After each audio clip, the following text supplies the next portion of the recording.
Salam əziz izləyicilər, kanalıma xoş gəlmisiniz. Bugün sizinlə bir yerdə sümbül naxışını addım-addım toxuyacağım.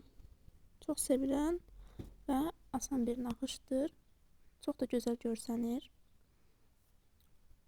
Yeni başlayanlar üçün öyrədici bir video olacaq.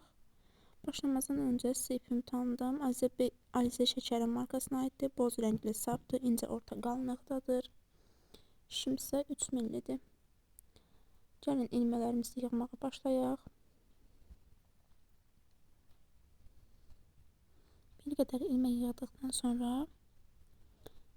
naxışımızı necə toxumaq lazımdır, gəlin onu sizə göstərim.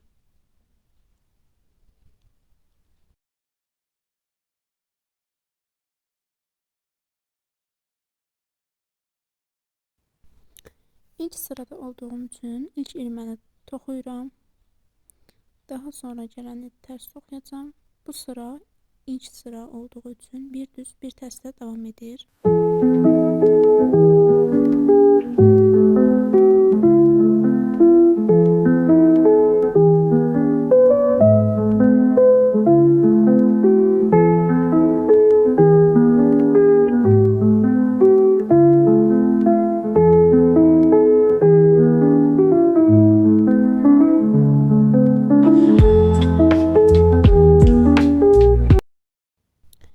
İkinci sıradayım. İkinci sırada olduğum için ilk ilməni toxumadan alacağım. Daha sonra isə sümbül naxışını necə toxumaq lazımdır, bunu göstərirəm sizə. Tərsləri normal tərs olaraq yox, yəni bu şəkildə yox, bir alt sıradakı deşikdən keçirərək ipimi tərs toxuyuram. Düzləri isə öz qaydasında düz toxuyacağım. Digəri düz gəlirdi ilmənin. Yine bir tərs ilmədir. Tərsi aşağıdakı sıradakı ilmənin deşiyindən çıxarıram. Bir alt sıradan toxuyulur, yəni. Orada yumru deşik kimi görsənir zaten. Yəni bu düz toxumaların arxa hissəsi tərs toxunanda, tərs toxumaların alt hissəsindən fikir versəz, o hissədə bir deşik kimi görünür.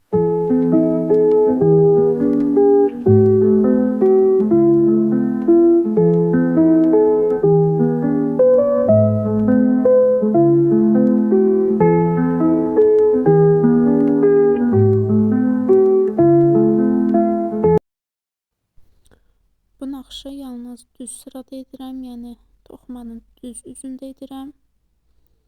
Arxa sırada isə yalnız bir düz bir tərs toxuyuram. Bir düz bir tərsi arxa sırada normal tərsləri normal tərs olaraq alıram. Ancaq ön sırada isə bir alt sıradan tərsləri toxuyuram. Bu da naxışı daha fərqli göstərir. Yəni bir düz bir tərsin fərqli versiyası kimidir. Bu da onu sümbül naxışına bənzədir, bu toxunma.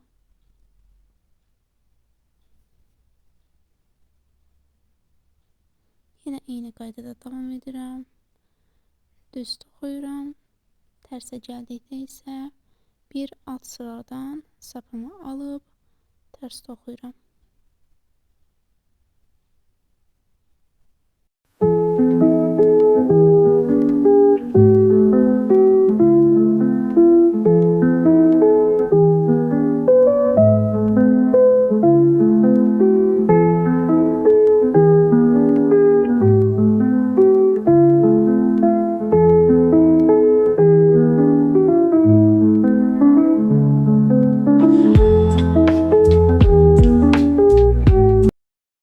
İlk düz sıram bitti. Keçirəm arxa sıraya. Burada isə naxışın görünməsi üçün davam elətdirirəm. İlk ilməni toxumadan alıram. Tərsi normal tərs olaraq alıram. Yine alt sıradan almıram. Yalnız özü kimi toxuyuram. Tərsləri, yəni sadə bir düz bir tərs olaraq burada davam edirəm.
göstərəcəm.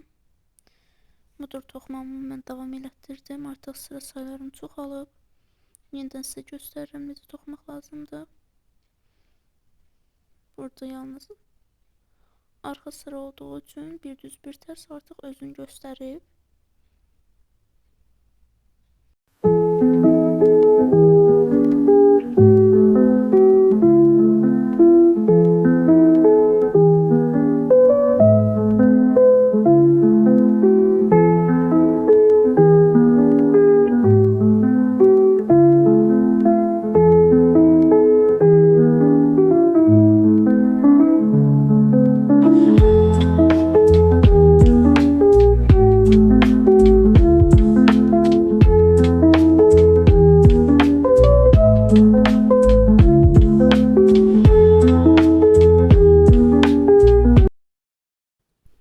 Son ilməndə toxuduqdan sonra düz üzünə gəldikdə siz artıq sümbül naxışını görürsünüz.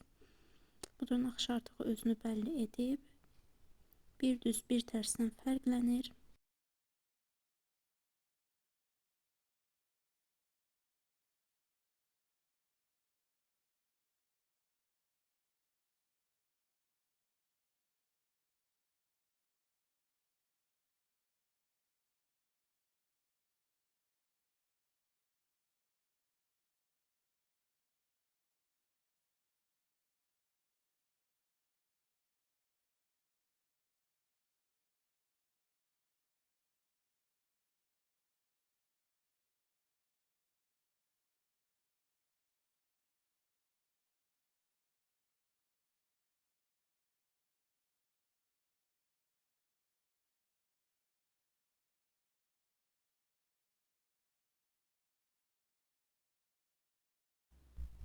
Videonu sona qədər izləməyi unutmayın. Video baxdığınız üçün təşəkkür edirəm. Ümid edirəm faydalı oldu. Belə videoların davamı üçün kanala abunə olmağı və videoların davamı üçün bəyənməyi unutmayın. Növbəti videolarda görüşənədək mən sizə sonda naxışın necə göründüyünü göstərəcəm.